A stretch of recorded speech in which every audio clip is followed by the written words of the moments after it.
Today, we're digging into one of the biggest mysteries in human history. We're talking about a civilization that was once one of the largest and most advanced on the entire planet. And then, for thousands of years, it was just gone, completely wiped from our collective memory.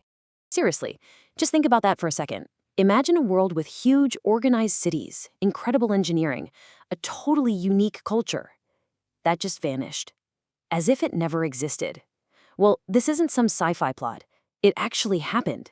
So yeah, let's dive into this. And to really get a handle on just how ancient these people were, check this out. The Indus Valley civilization pops up around 2600 BCE. That means they were thriving at the exact same time the Egyptians were building the Great Pyramid of Giza and when the first empires were rising in Mesopotamia. You see, this wasn't some little backwater settlement. These guys were major players on the world stage. So the big question is, if they were so important, how on earth did we lose them for 4,000 years? Well, that brings us to our first part, the absolutely incredible story of how this lost world was found again. You know, for almost 4 millennia, the secrets of this entire civilization were just buried under layers of dirt and sand. It wasn't until the 1920s, so just about a century ago, that archaeologists started digging at these sites in modern-day Pakistan, places called Harappa and Mohenjo-Daro. And what they uncovered, well, it was staggering. It changed history. And what they found is what we're talking about in part 2, the cities themselves. Because these weren't just old ruins. Oh no, they were revolutionary. They give us a glimpse into an ancient mind that feels astonishingly modern. Just look at the difference here. Most ancient cities, they grew messy with winding, narrow streets and mismatched buildings. But the Indus cities? They were masterpieces of urban planning. We're talking straight roads laid out in a perfect grid pattern, buildings made from standardized, uniform baked bricks. And, get this, they had advanced covered drainage and sewer systems, public sanitation on a scale that basically disappeared for thousands of years after they did. It's wild. And the thing is, none of this was an accident. This level of organization points to a society that cared deeply about order, efficiency, and public health. They had standardized weights and measures, so trade was fair. They had complex systems to manage water. They even zoned their cities with separate areas for homes and public buildings. Now, all of this suggests a strong government, but what's so weird is that we haven't found any grand palaces or lavish royal tombs. It's a huge puzzle. Instead of palaces for kings, they built these incredible public structures.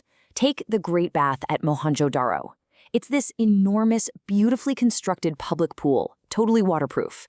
It probably wasn't just for swimming. Archaeologists think it was the heart of the city's religious life, a place for rituals that were all about community and cleanliness. All this focus on community really makes you wonder about the people who actually lived there, right? So for part 3, let's try to picture it. What was daily life really like in these amazing cities? Well, the whole thing was built on a foundation of farming. The farmers worked the incredibly fertile lands along the river, growing tons of wheat and barley. They were the engine that fed these huge, bustling cities and allowed this entire complex society to even exist. But these cities were not isolated little bubbles. Far from it. The traders of the Indus Valley were part of a massive international network. We found their stuff all the way over in Mesopotamia. That's modern-day Iraq. It's proof they were major players in what you could call the world's first global economy. And the goods they were trading, a lot of it was the work of some seriously skilled craftsmen. These artisans were churning out gorgeous pottery, intricate jewelry made from imported stones, and maybe most famous of all, thousands of these little iconic stone seals.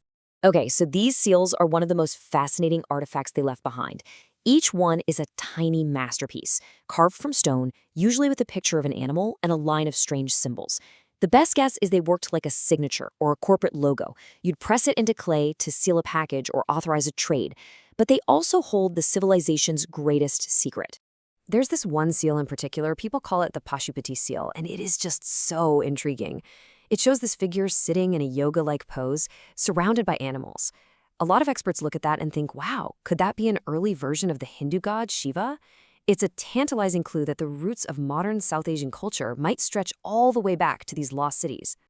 But here's the thing, for everything we found, there are just these massive blank spots in the story. And that brings us to part 4, the unsolved mysteries. Honestly, in a lot of ways, the questions we have are even more fascinating than the answers we've found so far. And this, right here, is the biggest mystery of them all. After 700 years of stability and building these incredible cities, around 1900 BCE, everything starts to fall apart. The cities decline, and eventually, people just leave. So, why? Where did they all go? There's no easy answer. The leading theories, though, they all point towards the environment. Maybe there were massive, catastrophic floods, or maybe the climate shifted dramatically, causing a terrible drought. Some new evidence suggests that a major river they depended on just dried up, which would have been devastating for their farms. It's a scary reminder of how even the most advanced societies are vulnerable to climate change. The idea of a foreign invasion used to be popular, but there's really not much evidence to back it up.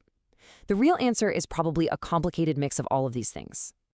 And then there's the other massive mystery, their writing. Remember those symbols on the seals? That's a whole written language, and right now, nobody on Earth can read it. We've got hundreds of these unique symbols, but we don't have a Rosetta Stone to crack the code.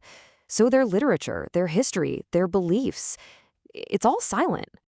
So with all these unanswered questions, you might be thinking, okay, so what? Why does this long-lost civilization still matter to us today? Well, that's what we're going to wrap up with in our final section. The legacy of the Indus Valley is just immense. Let's be clear, they were one of the planet's first and most successful experiments in urban living. What they accomplished in city planning and engineering set a standard that in many ways wasn't matched for millennia. And it's almost certain that their culture laid a foundational layer for the civilizations that came later in South Asia. They're a vital, incredible chapter in the human story. And that leaves us with this one last incredible thought. Locked inside those strange, beautiful symbols is the voice of an entire civilization, their secrets, their stories, their ideas. So the question is, when we finally crack that code, what will they tell us? What history will finally speak up after 4,000 years of silence?